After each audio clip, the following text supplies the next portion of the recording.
சாவனிஸ்டும் டெரரிஸ்டும் கடைசியா கொண்டாந்து நிறுத்துவான். நீ எழுதி வச்சுக்க, நடக்கும். இது செய்வான். ஏன்னா இங்க அவர்களுக்கு வேண்டியது தலைவர்கள் அல்ல, தரகர்கள். காட்டு நடத்தில் நீட்டு நடத்தில் கையெழுத்து போடுற புரோக்கர்ஸ். அதுக்குத்தான் கமலஹாசன், அதுக்குத்தான் ரஜினிகாந்த், அதுக்குத்தான் நடிகன் நோக்கமற்றவர்களை கொண்டு வந்தாங்க. ஆற்று மணல் கொள்ளை கமலஹாசன் கருத்து என்ன? மலைகளை கல்குவாரி என்று கிரஸ் பண்ணி மணல் என்று மனை மணல் அள்ளுவதில் உன் கருத்து என்ன? ஹைட்ரோ கார்பன் மீத்தேன் இன்னைக்கு 700க்கும் மேற்பட்ட குழாய்கள் பதுக்கி இருக்குது எண்ணெய் கிணறுகள், அதில் உங்கள் கருத்து என்ன? ரஜினிகாந்த் அவரின் கருத்து என்ன? பொன்பரப்பில் நடந்த சாதி கலவரத்தில் உங்கள் கருத்து என்ன? இலங்கையில் நடந்த குண்டு வெடிப்பில் உங்கள் கருத்து என்ன? ஒண்ணு இருக்காது.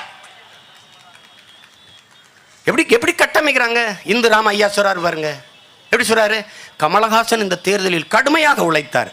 உழைப்பு என்றால் என்னவென்று தெரியாதவர்கள் எப்படி பாரு. கமலஹாசன் உழைத்த